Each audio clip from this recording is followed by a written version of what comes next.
What's happening, guys? This is Logan Robinson from Hear the Spirit, presented to you by NoleGameday.com. We're here live on a wonderful, fantastic Wednesday evening, and Florida State has a late one this upcoming weekend against Stanford, a kickoff time of 10:30. What a time to be alive. Who's all excited for that for that one? But the Seminoles will travel on Friday over to the West Coast. We'll have a full preview and our score predictions for that later on in this episode. We will go into a deep dive into Mike Norvell, what keeps Mike Norvell at Florida State, but also, too, if you move on from Mike Norvell, there's a lot of things that still you have to deal with after moving on from Mike. We'll go into a deep discussion on that as well. And we're also going to make some sleeper picks for Florida State versus Stanford. So make sure you guys stay tuned in for that. Also, too, some NFL Noles having some really good Sundays. We will give our thoughts on that as well. But with me this evening is Dustin Lewis, our editor-in-chief at NoleGameday.com, and then Austin Veazey, our lead basketball – I can't even speak right now – basketball writer. Too much caffeine, too much late-night caffeine. But Veazey, basketball is getting close. You just wrapped up your preview for the season ahead. I would imagine that you're really looking forward to getting to basketball season. Yes, 6,000 words. Went out this morning. If you haven't read it by now, what's wrong with you? I don't like you. No, I'm kidding. But they've got a preseason exhibition game against Alabama tomorrow. I'm super looking forward to that, especially because for the first time, I think ever, we can stream a preseason Florida State game. Usually Coach Hamilton and the staff would always keep them under lock, but Coach Locks and Florida State and Alabama are going to let this one be broadcast on YouTube. Very looking forward to that. Very not looking forward to a 10:30 kick on Saturday night. It's bad enough to do it once, but the Mavericks also play at 10:30 tonight. So it's a late week for me all week. Well, it's good to be back. I just hope Logan's intro isn't a sign of what's to come for Florida State's trip to Stanford. I hope not. Don't drink these later on in the day. Do not do that. You're almost too wired. And hopefully Florida State's defense is a little bit better wired that we've seen in the last 3 weeks. It's been pretty bad, pretty spooky. I know we're getting close to Halloween, but it has not been pretty whatsoever. We've heard from Mike Norvell as well earlier today. Nothing really came of that, I'll be honest with you. I mean, there's not much more he can say. He's getting asked questions about how do you find the drive, or players, how do you deal with too much pressure? How does that go? And he's going to give you the same answers that he's already been giving you for the last couple of years, practically. And it's going to be coach speak from Mike. So I don't take anything away from that. The only things that I keep an eye on for are injury updates. Didn't get really much of anything. I think there's some optimism that Deuce Robinson could be available for you this upcoming Saturday, along with Randy Pittman, which he shared earlier this week at an event, which feels good. Nothing on Micah Pettis. I don't think you'll see Micah Pettis potentially this upcoming Saturday evening. But those are some big ones to keep a close eye on moving forward for Florida State. But nothing really concrete, I'd say, Dustin, from that presser earlier today.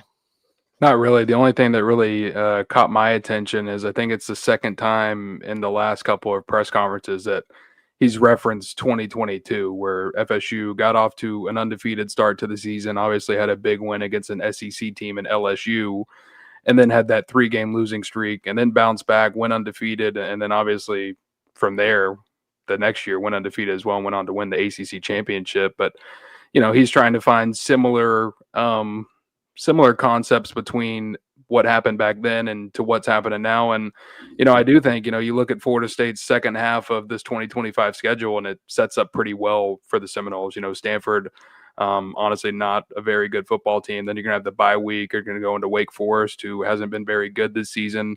Clemson, even though they came out of their bye week and beat Boston College last week, they still aren't looking like the Clemson of old.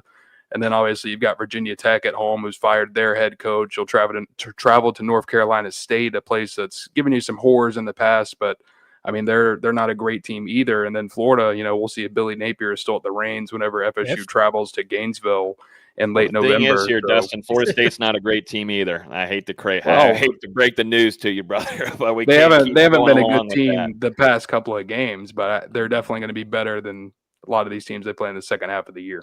They definitely should. I mean, the fact that we have to think really, like, actually have a thought in your head, like fans are thinking right now, is this going to be a game between Florida State and Stanford? it actually has to your brain actually has to work through that, which should never be the case whatsoever. But when we say not a great team, Clemson's not looking great, Dabo Swinney has been able to take advantage of Mike Norvell, and it's on the road in Death Valley. I ain't saying they're going to win. Okay, I'm just making sure we're not a competitive game. Getting silly over here because Stanford, Wake, Virginia Tech, those should all be victories for FSU. Agree. Yeah, should be. Should be. But this team has showed us that they don't want to play defense. It's not playing well, and I think this offense, got to hope some guys get healthy for the offense because it could hurt them quite a bit this upcoming Saturday night. But I put on here as like a topic, gentlemen, of what keeps Mike Norvell. I know we were just alluding to that scheduling coming up here, but how does Mike Norvell save his job? Because it could happen. You go and win out all of these. You got the Florida Gators at the end of the season, and there's some talk today about Billy Napier meeting with the big boosters there with UF, and that he might not last much longer. Could be let go after this upcoming weekend, so could be facing an interim coach at the end of the season. Like we just mentioned, you still got to face Dabo Swinney, which has been tough for Mike Norvell to face with the Clemson Tigers. But after that, you got Virginia Tech, like you had mentioned, Dustin, interim coach. You got Wake Forest and, Stanford this upcoming Saturday night. What does Mike Norvell need to show you? Because he's already lost to one of his key rivals with Miami, and it was pretty, in dominating fashion from the Hurricanes and Mario Cristobal. How does he stay in Tallahassee going into 2026? And then we'll jump into what happens when he gets fired and how much more of how many things that you still have to deal with once you let Mike Norvell go. Yeah, I think the biggest thing is you need a strong finish to this 2025 season, whether that's running the table down the stretch. I don't think that's a very likely probability for Florida State, but a 5-1, 4-2 finish and these last 6 games probably keeps Norvell around in Tallahassee. And I think you have to also consider, the administration is looking at things through a different lens than the fan base. And also coming into this season, Florida State wasn't projected to contend for a college football playoff or an ACC championship. I think a lot of people were expecting, that ceiling to be in that 9-3 range, and then that floor to be in the 7-5 range. And that's still in the realm of possibility for Florida State. Obviously the last 3 games have not gone how anyone wanted, but in the same vein, I do think the offense has performed well enough, in those losses to Virginia and Pittsburgh for Florida State to be 5-1 if the defense is just a little bit better in those couple of games. So, there are some positives to take away from the negatives, even though, fans are tired of seeing the same thing year after year. And we'll see if Florida State can get on the right foot against Stanford, but certainly need a strong finish to the season because, you do have to think Mike Norvell, that buyout, it's a ton of money for Florida State to swallow, and you'd have to switch out your entire coaching staff as well, which you just revamped this offseason. And we know the investment not only into the staff, but into the players and the roster as well. So, it's more than just one man moving on from the program if that situation was to take place. Yeah, I don't even know what the number is that Mike saves his job. It's probably 4-2, which isn't great. 7-5. Yeah, that's right on the edge. I think 4-2, he probably buys himself another year. 5-1, 6-0, he's good. 4-2, it really depends how those 2 losses come more than anything. If you get dominated by Clemson and dominated by, let's just say Florida without their head coach, not a good look. No. But if you lose close in Death Valley, if you lose on a last-second play in Carter Finley, which is one of the harder places to play in college football, especially for Florida State, I think he at least buys himself one more offseason, especially because you just mentioned that schedule next season is daunting. And for a first-time head coach to come into that schedule, be pretty rough. So Florida State could just say, hey, we'll just eat the another year. A year from now, it'll be $8 million cheaper, and we can go from there. Mm-hmm. Yeah. Do you guys think, since the Alabama win and the way that they played, and then, of course, getting those 2 wins right afterward is what it is, you're playing a nobody. Do you think that it obviously rose a lot of our expectations? It rose the fan base's expectations very highly, because all of us on here, you had a losing season predicted, VZ, and then Dustin and I said 6-6 for Florida State this upcoming year. So then, we start evaluating, okay, boom, what a win that was in week 1. And then we're like, okay, well, now, the expectation is to hopefully be one of those top 2 teams in the ACC and reach Charlotte. So and then of course you got to add in, you've got a new whole coaching staff around Mike. There's still some that came, into the season that had been with Mike for a long time, like John Papuchis, who is your linebackers coach, who, that unit we've talked about immensely the last couple of weeks. It has been a major letdown. But that has certainly changed our mindset after that week 1 win, hasn't it?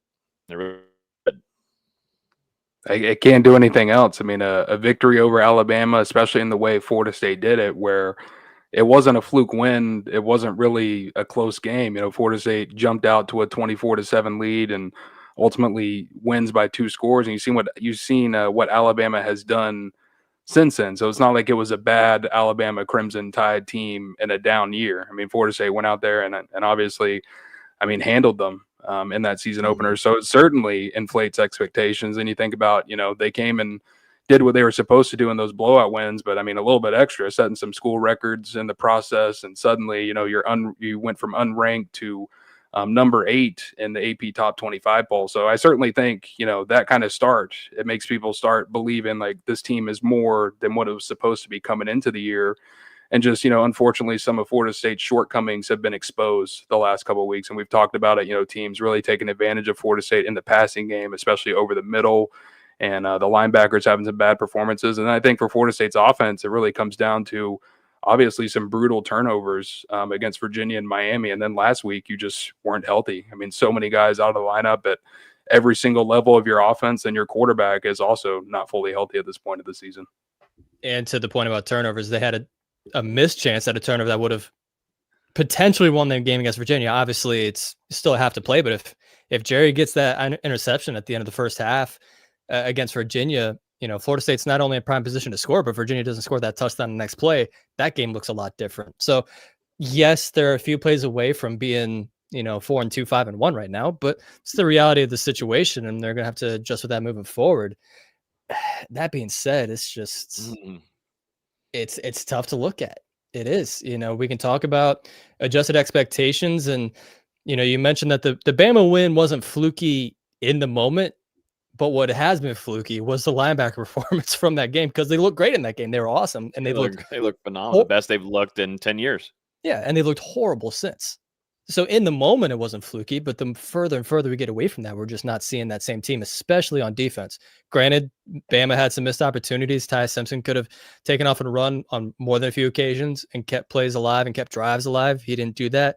Missed a few easy throws that he's made since then. So, it's college football for a reason. Things happen, and the further we get away from it, the haters were correct. We can just say that. Well, before I get scolded on the last 10 years of linebacker corp that looking the best it has, I know people will go straight to Kalen DeLoach and Tatum Bethune, who we'll talk about Tatum Bethune later on in this episode.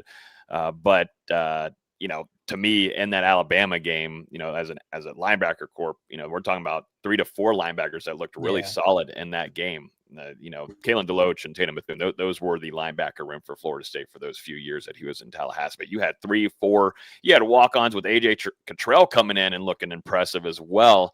So that it looked very nice, and it made its strides, and then it's just completely fallen down on it. And I know that I believe, Mike Norvell said in his presser today that Juice Cryer came up to his office and had a sit-down meeting with him and trying to take those next strides to see as being one of the leaders on that defense, but also too just trying to get back into their groove of winning games. I know he's mentioned that he's gotten off social media and such and not want to listen to the outside noise. And Florida State does have a whole lot of more leaders, I would say, on this team. You don't expect them to quit. We haven't seen that. We haven't seen that on the defensive side of the ball either. And I know there's been some comments on here about, they need better personnel. And that's certainly correct. I think, Tony White, he needs those kind of guys in the recruiting department to bring in and fit his defense better. And a lot of these guys are playing this scheme for the first time ever in their careers. So it is a big turnaround for them to learn and get things down quickly. And once, other offensive coordinators have time to dial in and get film on you and Tony White's defense, they can find different areas to pick you apart. And that's certainly been the case for Florida State, sadly, in these last couple of games. That's the tough part about it. Whenever, Mike is relying on these offensive coordinators to come in for 1 year and try to flip it after a 2-10 season. And right now what's hurting you is that defensive side. The offense has been able to score points. You're scoring enough points where you should be winning games. It's just that the defense has been performing poorly. Yeah, they haven't quit. I mean, they're still putting in effort out there and battling. It just, plain and simple, hasn't been good enough at all three levels on the defense. You're not getting a consistent pass rush. You've had those breakdowns in the secondary, which, I do think the DBs, looking back at the Pittsburgh game, I thought they were a lot better than what we had seen against Virginia and Miami. To me, it was really the pass rush and the linebackers that doomed Florida State in this latest loss. And, Elijah Herring was someone that you brought in to play a big role. And for whatever reason, he's just had two of literally the worst performances of his college career in these last couple of games for Florida State. Not good against the run. And then obviously, the wheel out of the backfield that we've seen Miami and Pittsburgh both exploit for a lot of success against this Florida State defense. Then Justin Cryer, he also just hasn't been the same as what he was earlier in this season for Florida State. And we saw Blake Nicholson have some opportunities there to get into the backfield and just kind of whiff on the attempt to make the tackles. Talked about a little bit on Monday, maybe Tony White simplifying the defense a little bit and just kind of letting things be a little bit more aggressive and guys able to fly around and not think. Maybe that'll help Florida State some. But, I mean, this linebacker group, they've definitely underperformed considering what we were expecting out of them coming into 2025. I was going to joke that Elijah Herring has played a big role, just a big role in the defense being bad, because he's just, the last 4 games, he's been unplayable, I think is the best way to put it. But they need someone out there because no one's performing well. Blake Nicholson, I give him credit. He's at least trying the efforts there, but he's running the wrong direction half the time. Juice Cryer and Omar Graham just simply aren't as good as they were last year, and that's saying something. Just hasn't been a good room. Stephon Thompson's been banged up, which we kind of expected. He's been banged up for his whole career. We haven't seen Caleb Lavalley, who's still been dealing and recovering from the injury that he suffered in the spring. Did you see how much time Mason Heinschel had to throw last week? Did you look that up, Dustin? I think it was nearly 4 seconds, right? 3.6 seconds average time to throw. That is crazy. And that's in a game where you were credited with 5 sacks. And I think it was 31 pressures. Yeah. Like they helped out their true freshman. I'll tell you that right now. It's a damn good offensive line, right? Can't find a pass rush. That's something Florida State they had 2 backups on the left side. Yeah, and couldn't take advantage of it against Virginia when they were having some issues there at the offensive line position. And I think too, this will be a discussion we'll continue to have throughout the season. Florida State is lacking a lot of talent and some of their biggest areas of need, which is linebacker corp and then your pass rush off the edge. And something that Florida State's defense with Adam Fuller that did well, that carried him and put up some good numbers, was a guy named Jared Verse. He was pretty good. Fabian Lovett from the inside, pretty good. He was a guy that was productive for you off the edge. Patrick Payne, whenever he would decide to go 100%, would be an effective player for you as well. At least if Jared Verse was on the other side, he was able to take advantage of the opportunity. Don't bring up Patrick Payton, honestly. Well, we're bringing up Patrick Payne during Jared Verse's time. No. Well, I would just bring up Jermaine Johnson or Jermaine Verse, somebody. Patrick Payton's a Jared Verse merchant. I don't count him. Fisk. But right now you don't have anybody though. That's the thing though. You don't even have like a pure pass rusher right now that anybody on the other side could take advantage of because you have no threat. There's no threat right now. There's no threat for any kind of offensive line group or offensive coordinator. You're not worried about what's coming off the edge at all. So they got to find a lot. They got to find talent, and this will probably go into our next discussion here. All right, so let's say Florida State. This is the hard truth of moving on from Mike Norvell and what that comes with. So let's say you move on from Mike. Either, it happens in season or it happens after. We're definitely leaning to where it probably happen after the season, unless you go and you lose to Stanford. Of course, that's a whole different conversation. But here's the things at least I jotted down. I'm interested to see y'all's take on it as well. But here's the deal. First off, the buyout money, we all know what that is. That's a lot of money, near $60 million that you have to pay. Mike, Well, it's number 2. It's 61 right now. I think it's 53 as of December 1st. Okay, 53, a lot of money, over $50 million. Then you have to rehaul a whole entire new staff. You have to build a whole new staff around you. You're not going to expect for Gus Malzahn to stay. You know, Tony White. You don't know exactly what that's going to look like when you bring in a new head coach, because they're going to bring in their own staff. Not only staff now, but a lot of money now and resources have to go off the field. Recruiting staff, along with a new general manager, which is also another conversation that we can all discuss this evening of how that's been with roster management, which has seemed to be very poor the last couple of years. Now, with some of your true freshmen, some of your star players like Usman Kroma, Danzy, the Desir twins, etc., retaining those players from other teams across the country and programs, trying to vie for them to get in the transfer portal and offer them a lot of money and compensation. Also, too, is there anybody out there that can come in and be an immediate fix for you? Because as we were just about to discuss, this next year's schedule is not the easiest for a first-year head coach to come in and immediately look to hopefully reach, an ACC championship. That is the expectation for Florida State on a yearly basis. There's also, too, if you're looking for another head coach, there's a lot of other Power 4 programs looking for head coaches right now. Of course, we know Penn State moving on from James Franklin, but also, too, likely the Florida Gators that are right there in your state, moving on from Billy Napier. You've got Arkansas, an SEC program looking for a new head coach, Oklahoma State, Virginia Tech, who's in your conference as well, UCLA, Oregon State. So there's a lot of programs vying, and we're very still and in that middle stage of the college football season. A lot of changes can still happen for some of these other programs. And like we mentioned, the 2026 schedule is not easy whatsoever. You start off the season with Alabama, and then, of course, you've got the Clemson Tigers, which you have at home, which is great. You face Pittsburgh again. You face Miami at Miami. You're at Louisville. You got Virginia again. You've got SMU, NC State, and, hey, cool, you get Notre Dame as well on this schedule. And I don't expect much from Bill O'Brien, but you got the Boston College in there as well.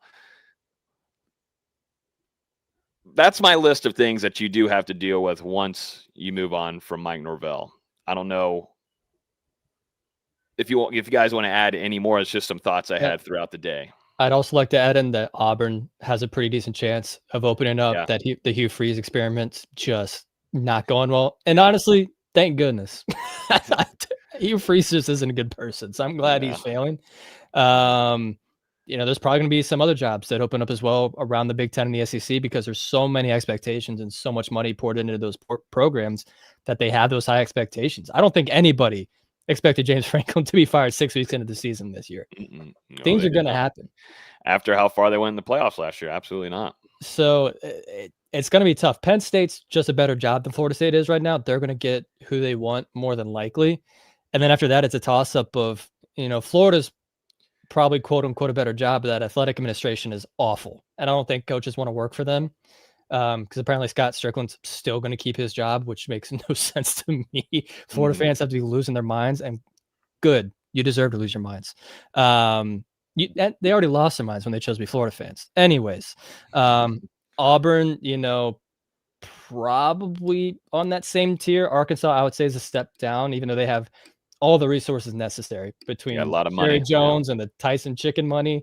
They got all the money necessary to throw at somebody. So it's really, if Florida State opens up, they're probably getting their third, fourth option more than likely. That's just a tough situation to deal with. Yeah, it's tough. And as we mentioned last week, sorry, Dustin, didn't mean to cut you off. There's just not many great coaches out there right now. He meant to cut you off too, by the way, Dustin.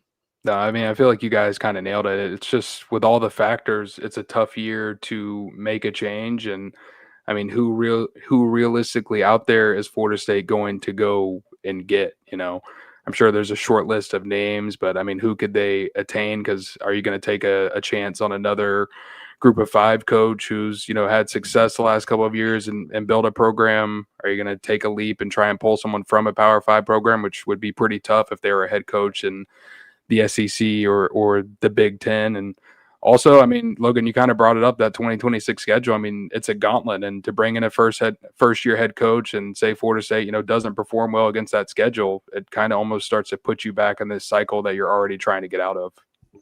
Mm-hmm.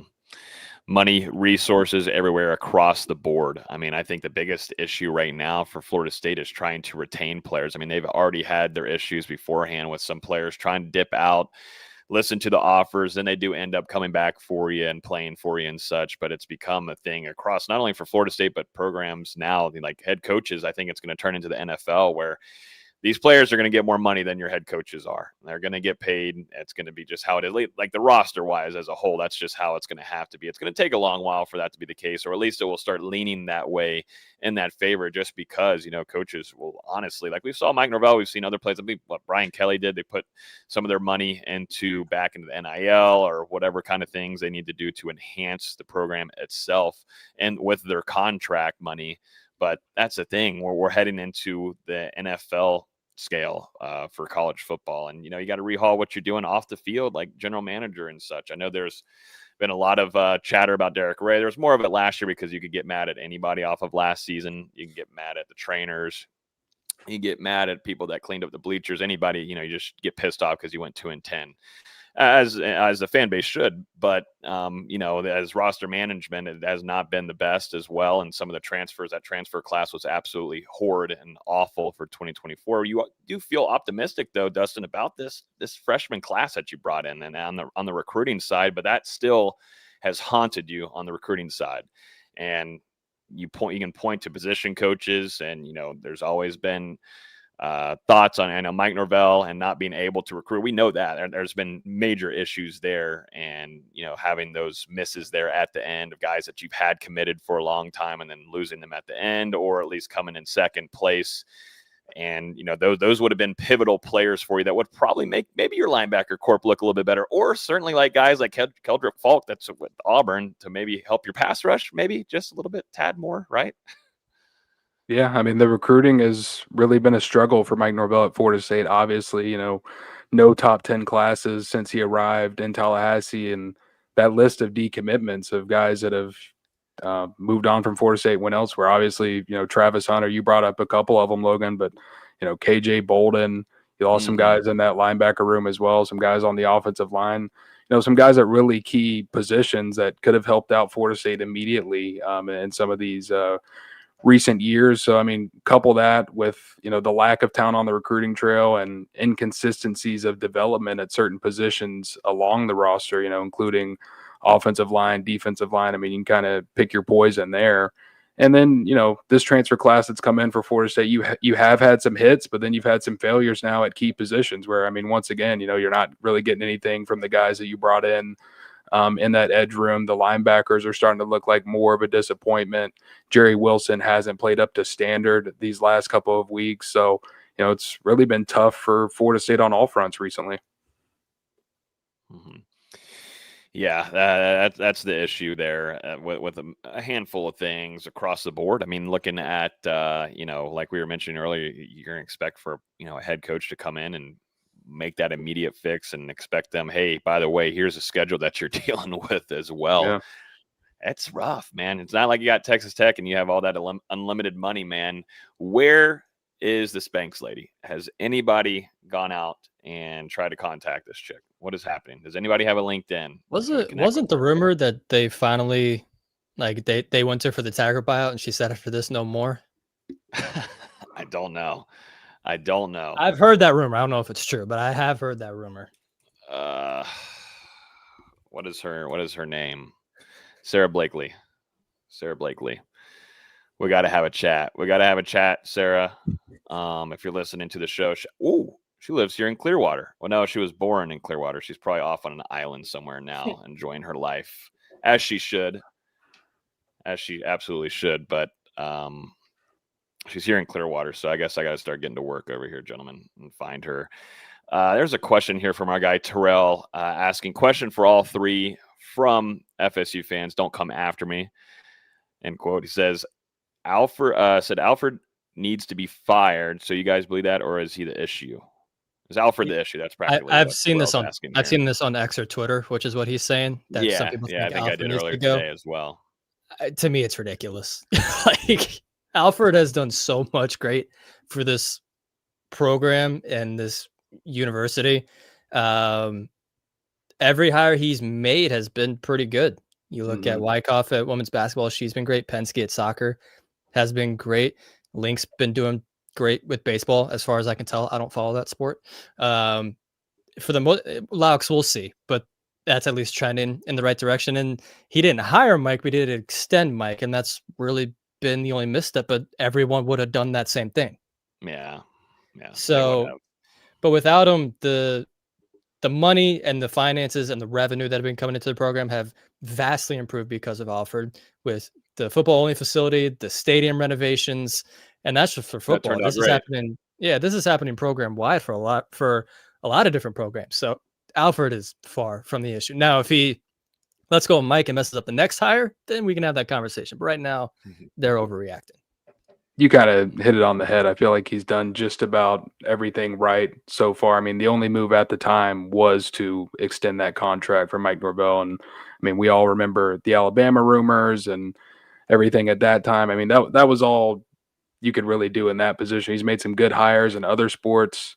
Obviously, you got a lacrosse team coming to Tallahassee soon, another scholarship sport being introduced to Florida State, and they're going to have a standalone facility. I saw a video of that recently. That looked great. I mean, we've seen what he's done with the renovations to Doak and the addition of that football-only facility, which the team is going to be starting to make their move into next week during the bye week following this game against Stanford. So, as far as the root of Florida State's issues, I don't think it's coming from the athletic director.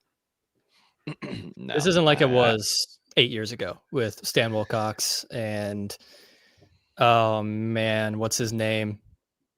The finance guy who was there for like 3 years. I know what you're talking about. Coburn. Yes. Yep. He was so forgettable, but he was so bad. Yeah, I know. I think we had deleted him from our minds, but that name just came out very quickly. But yes, Coburn. But yeah, I was going to say something there, but I lost it in my brain cells. Well, I was going to say Alfred also too found a lot of resources to go make these hires for Gus Malzahn, which his offense has completely flipped on its head. I mean, it was the worst offense that we've ever watched within our own eyes. There's not even like a possibility that I thought in my lifetime that an offense for Florida State could look so bad. But now it's completely flipped for you, and you're dealing with some injuries right now offensively, but you're still able to put up points to win games. So the offense has done a good job under Gus Malzahn, bringing him from UCF, a former head coach, and getting him into Tallahassee. And then also, too, you're hoping that, this defense can get better with Tony White and such, but you brought in a coach from Nebraska that could have stayed there longer with Nebraska and potentially could have gotten a promoted job of a head coaching job. But, you bring him to Tallahassee and you have to pay him, and you have to pay him well, and they found the resources to do that. Yes, I know on the product the defense is not playing well right now to the standard that it should be, but just if we're strictly talking about Michael Alfred and what his job is to do, he's done that so far. And I would say I think we've heard a lot of good things. Like y'all said, the football only facilities is there to upgrade your chances on the recruiting department, and also too just improve your players, trainers, all that kind of stuff, medical staff, all those kind of different things for recovery for players is huge. And we've heard really good things about the Doak Campbell Stadium renovations. I was there for that Alabama game. It looked a lot better than I thought it would. It's a great atmosphere. It's still loud as hell. And the most important thing, I guess you would say, financially, is a lot of those big boosters, the ones that are spending money, a lot of money for some of those lounges and such that pour a lot of it into the program. They like that a lot. Now, they do want to see the team play better, absolutely. But those things that Alfred's been having to do is good. And hopefully, we see Luke Laux do his thing with the basketball program, and that would be a great lift. And we know Link Jarrett has been a solid coach, and they're just probably a couple players away from, making a run there on the diamond. So, but yeah, that's my thoughts on the Alfred. That's a good question now, because we've been seeing that all across social media as of late. Gentlemen, it's time to make some picks, and we got to get in the win column. I'm going to go and tell y'all right now, it's disappointing. I'm disappointed. I got to hold myself accountable. We all three have to hold ourselves accountable. We got to do a better job here, but it's time to make some picks. Shout out to our friends over at Sleeper for making this possible with us. And we are going to jump into Florida State versus Stanford. We actually have a chance to go in and make picks for this game. Who stands out to you guys on scoring on Saturday night if we were to pick someone? Any of the running backs, but probably Sawchuk. That's what I'm thinking as well once this connects. Here, first off, though, Tommy Castellanos, 228 passing yards. You taking more or less on that? Not that we have to make that as a pick. I would personally take less just because I think Florida State's going to run all over Stanford. I think so. I think it's going to be heavy in the rush. And two, if Tommy is limited with his, lower body injury, then that might be where they go. So maybe we just go ahead. I see a path to it.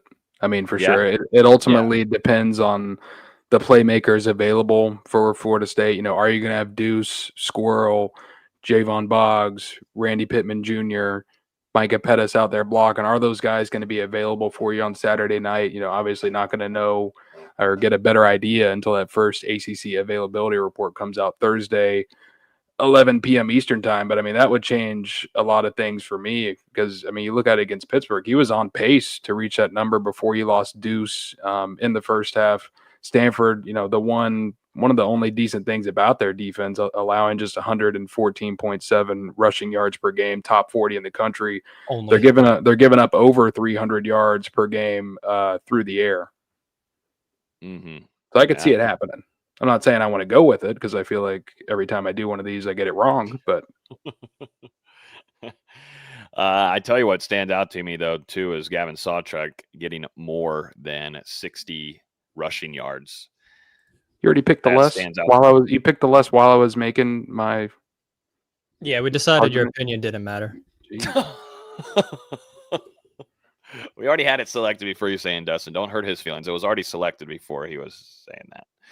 We're just putting it there just in case. We're going to come back to it as we always do. We're going to do a double check, look back at these. Are we all on the same line? We realized that he had 245 against a better Pittsburgh defense. Yes, but as we talked about in the production meeting, like 50 of that came on the final throw to Micah Dansby when the game was over. So could it be again, though, at the end of the game, VZ? Could it be? Hopefully we don't need that. We have to get a win. We have to get a win. I'll let you guys have that one. It's not on me. I'm not saying that it's there. No. I'm just putting it there. I'm not even saying I'm confident in this. I'm just saying if you told me choose or be fired, I would say less. Choose or be fired. All right, here we go. Gavin Sawchuk. We're all in alignment. We think more of 60 yards rushing for him. Yes, I would personally. Is there fumbles on here, Sleeper? Do you have those? Don't worry. I'd put under. I think they respond, hopefully. Right, Mike Norvell? Respond. Let's see here. Micah Dansby, anytime touchdown, they have him at getting one of those. Pretty high at the more there.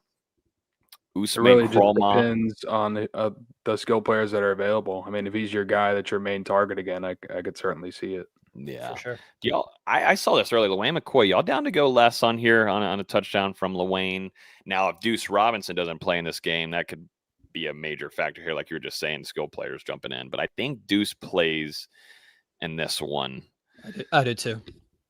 Okay, I think we lean less here, just if we're going to ride on that rushing game being pretty strong for FSU. Now we can also. Oh yeah, we can't come. Okay, can't. All right, we got to go something here with Stanford, then, gentlemen. We got to go on the other side. We got to pick some here. Micah Ford. Let's look at his game log here. 113, 53. What's the number? Like 41 and a half? Yeah, they want 42 on the more from him. Does FSU's linebacker corps perform? He gets a lot of carries. He sure does. He gets a lot. Yeah, like we'll talk about it here in a second. Their rushing statistics as a team are kind of slanted because their quarterback takes so many sacks. Yeah, he does. The running backs are okay. Yes. So I would probably say more. I'm looking at some of these other guys. The wide receiver room. Golly, they got everything here for Stanford. Do we want to stay with him, or do we want to go with do you want to do passing yards for Ben? Let me see that game log. Gudbranson? What do you want? Game log. You want to go to this game log over here? For Gulbranson? 286, 444, 278, and they want 226 yards. So he's had more in 3 straight games.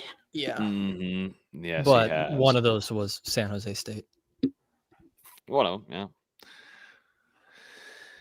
Don't want to go with the, not that there would be rushing on here, but yeah, like we're going to talk about, that man takes a lot of sacks. It's crazy. It's crazy. Mm-hmm. Yeah. I think I feel better about the running back. I do too. Mm-hmm. Okay, so we're going to lean right over here with 42. I mean, that's 4. He's got to get to 42 rushing yard. That feels pretty strong. He could probably get that on his first carry with this defense. There you have it. Sadly, SMH. I feel really good about these picks. So we got Gavin Sawchuk reaching more than 60.5 rushing yards. We got Lawayne McCoy not scoring a touchdown in this game because we do believe Deuce Robinson will be available, and Tommy is going to go to him a lot. Yeah, sorry, Lawayne. Sorry. It's not you, it's us, Lawayne. Yeah, it's us, and we've got to find a win, and this is where we're leaning. But we would love if Lawayne, you want to score 2 touchdowns, yeah, make us look like idiots. He's going to have 3 now. Yeah, which I'd be all for. And then we got Stanford's Ford, the running back for them, with over 41.5 rushing yards there. If we were to put $5 Doritos, let me make sure we don't have any promos to work with. Ooh, can we do this? Oh my goodness gracious. We got a 40% profit boost. Shout out to Sleeper right here. Boom. $5 buckaroonies. Bang, right there. 5 for 25.86. That's a good solid pick, I feel like, right there. If you guys want to definitely make some picks over there with Sleeper, you can use our code NOLES down below, NOLES, and you get a 100% match up to $100. Make sure you guys go use that on the app itself. That is the best place to do it. Use promo code NOLES and you'll get up to $100 match on your first deposit. Terms and conditions apply. See Sleeper's terms of use for details. Currently operational in over 25 states. Check out Sleeper today. Always shout out to them. And I think we're going to get back in the win column, gentlemen. I don't know about you, but I feel pretty damn confident. I hope that's the case. Let's keep moving forward here. Do y'all see some of these NFL Noles rolling, man? I got to see Tatum Bethune step in for Fred Warner, man. That was awful injury to see down there in Tampa. And plays for Fred Warner. In comes Tatum Bethune. Like, who is that guy? And he's over there taking in the calls. He had to get over and get the green dot on his helmet, and he was out there getting things out to his defensive players, and actually had a pretty solid game as well. I trying to get the stats on here, but Tatum Bethune, 10 total tackles, I believe. Where did this image? Was Renardo playing? He sure did, and he had a really good play as well in that game too. But yeah, Renardo played. I was like, who the hell? And I was like, oh my God, that's Renardo Green. He came across the field and had a phenomenal PBU on Cade Otton, I believe, the Tampa Bay Buccaneers tight end, which was really nice. God, this text is so small, graphics designers. Goodness gracious, I have got to, sorry, y'all, but I'm going to have to get it very, very close. And I feel like I've got decent vision, but oh my goodness gracious. But yes, Tatum Bethune, 10 total tackles. My goodness. 5 solo tackles there against the Bucs. And then, yeah, Renardo Green, 3 total tackles, 2 solo tackles, and then that 1 PBU, like I was just mentioning. Renardo Green looked really, really good. But it's biggest one probably here, Ryan Fitzgerald, game winner against the Cowboys at home. Shout out to him. He also had a 55-yard long field goal in that game and went 3 for 3, 12 points on the board for the Panthers. Shout out to our guy Fitz, man. There's a few impressive performances there. I mean, Jalen Ramsey with 2 sacks. He's a defensive back. Brian Burns with 2 sacks. What do you got on the screen? Why are we on? What are we Oh watching? God, I don't know what that is. There you go. What are you watching? Watching YouTube videos. About what? How to get better on YouTube and how to get more views. Let's watch I don't one. know why that's showing. I don't know why that's showing. Switch tabs on accident. Yeah, but thank God it wasn't the other monitor to my right. Anyways, over here is some more stats. Also, too, make sure y'all see that. Y'all saw that with Jalen Ramsey. You know what's going on. That's the real deal. You see it tomorrow night, 8:15. Whooping some Joe Flacco ass. I won't be watching that. I'll be watching Florida State Bama basketball. You'll have it on the second monitor. You'll be watching. No, I will not. I don't expect you to watch after we already beat y'all earlier in the season, so I don't blame you. I don't blame you at all. How about Jared Verse? 4 QB hits, 1 forced fumble, 6 total tackles, 3 solo tackles, and 2 tackles for loss. Seems like a pretty good stat line for the day. Not bad. Yeah, y'all don't get too excited there. Jermaine Johnson. Was that against? That was against Baltimore. Why would you care? It wasn't against Minnesota. Jermaine Johnson, 5 total tackles, 4 solo tackles, and 1 sack. Brian Burns, man, it's just, you know what I'm going to complain about is that all these damn edge rushers for Florida State, and you can't get one on your effing roster.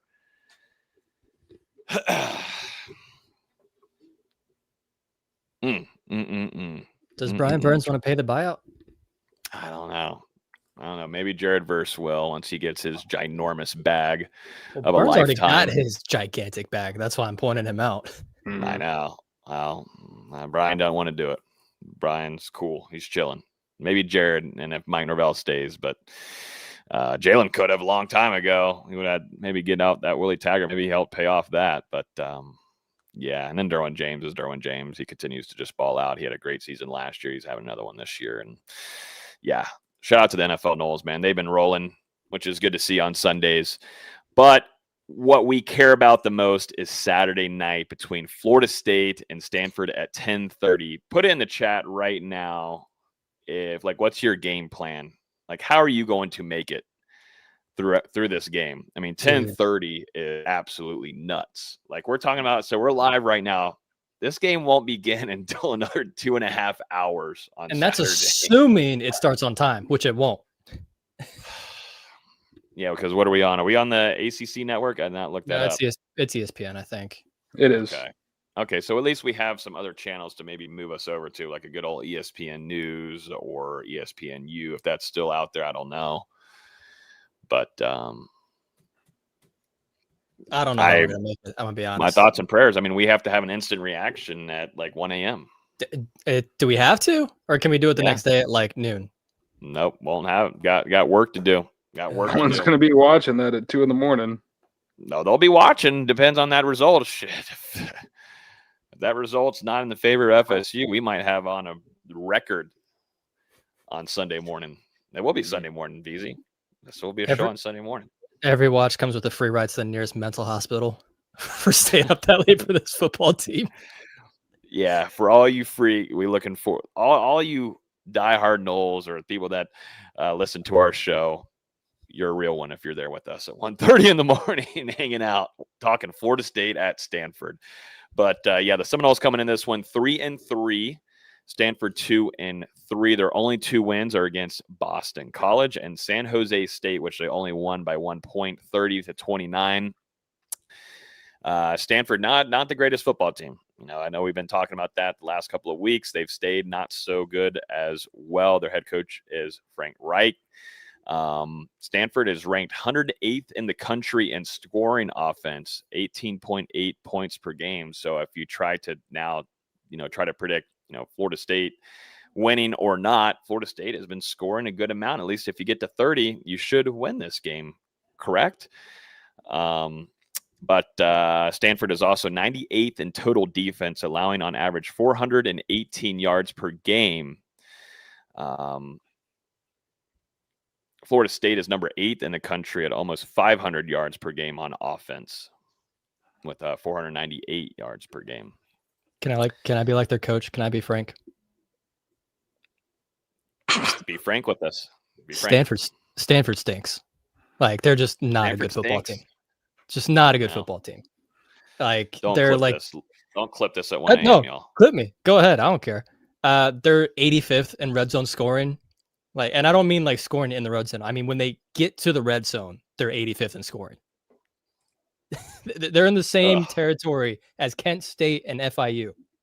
That's the kind of red zone offense you're dealing with there. Their offensive line is horrific. If there's any game where Florida State's pass rush can get going, it's against this tackle duo who I believe has combined to allow 7 sacks and 30 pressures. It's Nicky Prongos and Khalil House. They have not been good. Just haven't been good. Their offensive line in general is not amazing. They've allowed 20 sacks and 76 pressures, something crazy like that. If there's any game for Florida State's pass rush to get going, it has to be this. It has to be this.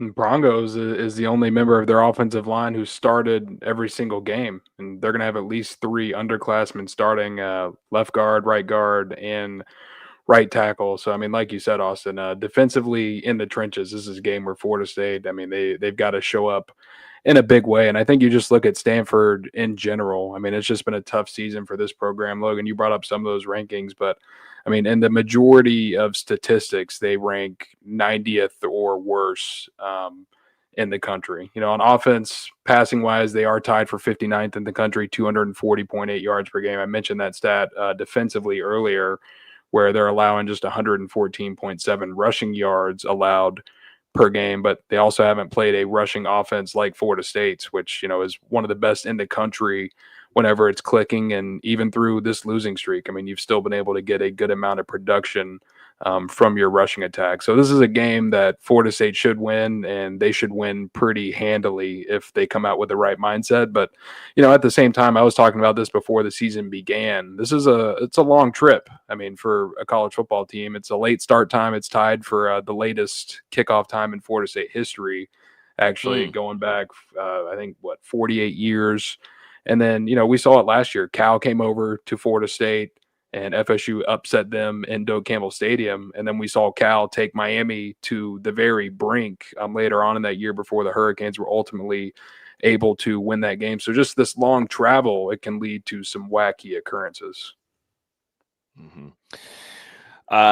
Speaking of, you know, the defensive line and trying to take advantage of this opportunity, they allow a ton of sacks, 119th in the country in quarterback protection. Just not a pretty group whatsoever. You would imagine where Darrell Jackson, some of these guys can take full advantage, and hopefully that edge rush shows up is there. You know, you'd like to see where James Williams, maybe some of these Desir twins are able to get to the backfield on Gul Brunson, their quarterback, who has in total thrown for 1,445 yards, 6 touchdowns, and 4 interceptions. His best game actually came against Virginia, where he went 20 of 29, 286 yards, 2 touchdowns, 0 interceptions, and had a completion percentage of 69%. Nice. One thing that will always haunt me, though, and scares me, as teams that are good on 3rd down conversions and 4th down conversions. Here's a fun stat for you. They're top 50 in the country at 36.9% at 3rd down conversions, and then 4th down conversions even better at 69. Another one.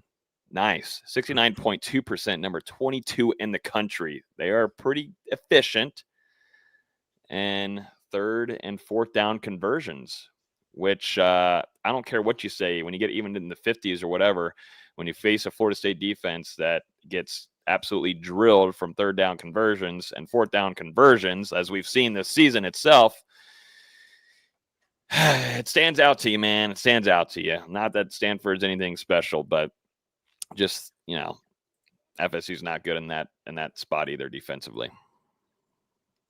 No, definitely not. I mean, at least defensively, but offensively, I mean, I think Florida State has performed pretty well in those 3rd and 4th down situations. Obviously, some times where, you're in third or fourth and long, and that's been tough for Florida State. But whenever the drives are clicking and they're ahead of the chains and they're in those short situations, they seem to convert more often than not. It's not pretty. It's not pretty at all. Gave up 3 of 3 on the first drive last week. Mm-hmm. In somewhat fairness, I'm not excusing this. They were all 4th and inches pretty much. It's not hard to get an inch. It's not hard to get 6 inches, really. What about 8 inches? Do you want 8 inches? It's not hard to get a yard and a half against this team. No? Okay. No. What do you think is harder, 6 inches or 8 inches? Okay, let's just. I'm asking you, VZ. What 6 inches? Could it change to 8 inches? Where do you plug in the hole? Like, where do you go from there? I think anything 4th and 2 and shorter is almost a guarantee against the way that this defense is playing right now. Mm-hmm. And that's tough. You got guys in the hole. You got Daryl Jackson. You got some big meat there, and some other guys you'd like to try to take advantage of. But that linebacker corp does not want to come flying to the ball. They do not want to do that. But yeah, not good. Not good. I just talked about. I mean, I think Daryl has been playing pretty well for Florida State in the interior. He takes up a lot of attention from these opposing offenses. Double and triple teams, and at that point, that's where other guys, whether it's on the defensive line, the linebacker core, they've got to make the play, and that hasn't been happening for Florida State. No, it has not. It's time for some score predictions. It's time to jump in. I'm ready to get back in the win column.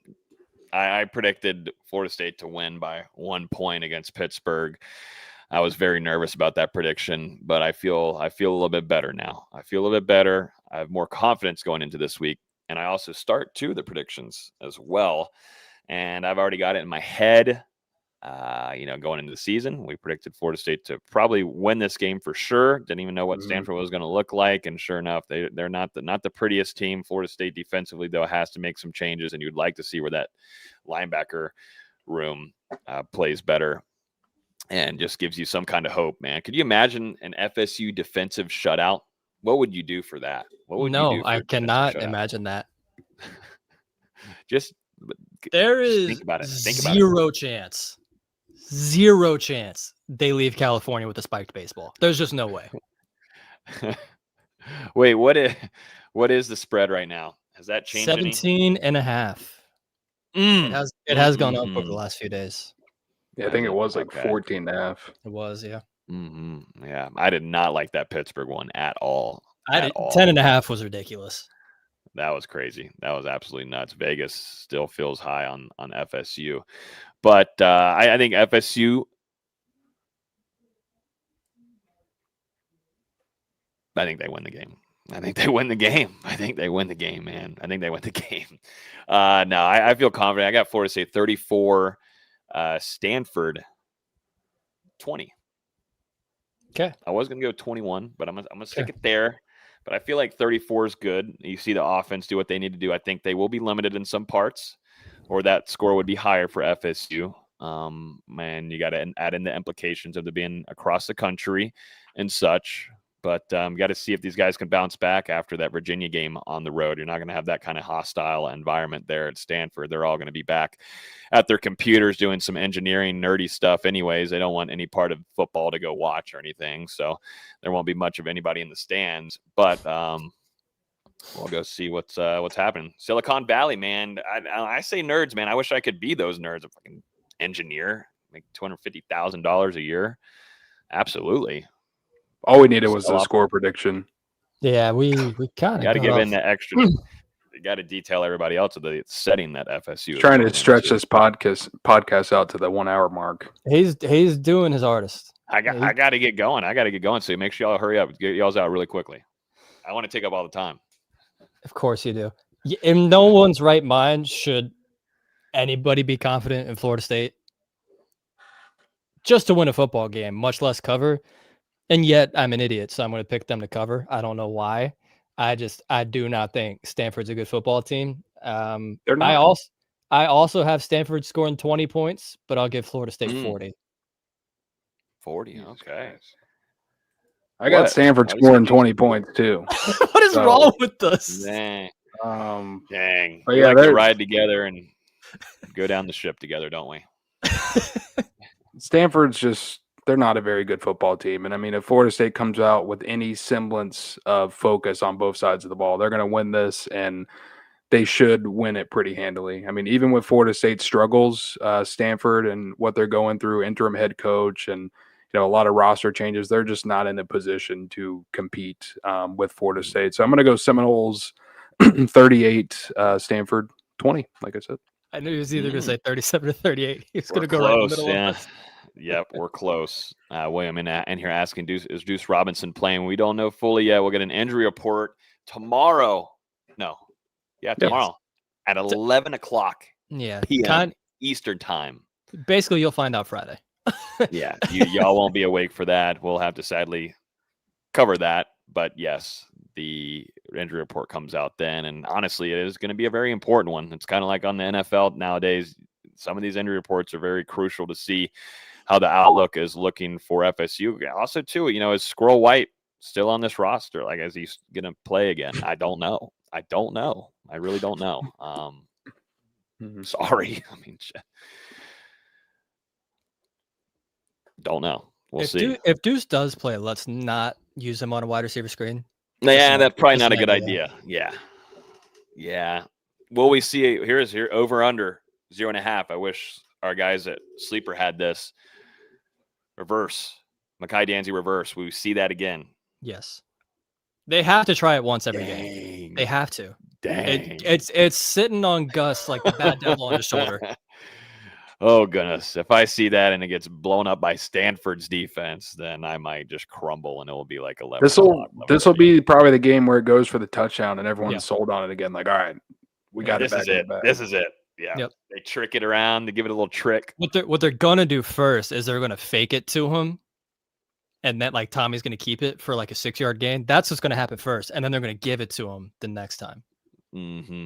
Okay. All right. A lot of creativity with Mekhi Danzy. Shout out to our guy, William, with a $3 bomb. Go Noles. Great show. Appreciate the support from you, William, and also to all of you guys hanging out with us throughout the season and helping us preview these games. We'll be live for you guys on Sunday morning at 1 a.m. probably around 1:30. I don't know. Hopefully it's going to be later than that.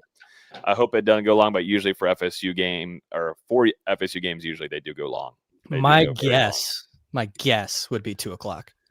I don't want to do that. Look at Dustin. But Dustin, you can't. Dustin cannot complain. Yeah, he's Dustin up until then anyway. He doesn't go to bed till 4 a.m. He can't say anything. So yeah, but I get up early on Saturdays. Why are you getting up early on Saturday? This game isn't until 10:30. I go and get some Chick-fil-A and watch some College Game Day. College game day. No, if you're going to get up early, the tradition. No, if you're going to get up early, go get something. Go get some Bada Bean. That's the weight. Lobotomy? The weight's so bad. No, Bada Bean. Oh, the best cafe spot in Tallahassee. Oh, I just wake up, hop out of bed, hop in the car, go grab it, come back, wake up while I eat my chicken biscuit. You start from the very beginning of College Game Day at 9 a.m. No. Okay, I was about to say, goodness gracious, that'd be crazy. That'd be crazy. Anyways, I think that's going to do it for this week's episode of Hear the Spirit. Like I said, we'll see y'all Sunday morning very early for an instant reaction. Make sure you guys hit the like button down below if you enjoyed the episode too as well. If you're new, hit the subscribe button and make sure you hit that bell because it will notify you when we do go live. So while you're probably sleeping in that fourth quarter, hopefully with Florida State being up by like 3 scores and you're hitting the sack early, we'll just ping your phone nonstop that we're live and you have to come join us, and you can put a podcast on the back by your pillow and you can listen to us talk about Florida State getting back in the win column. Sounds beautiful to me. Y'all enjoy the rest of y'all's week and we'll see you Sunday morning.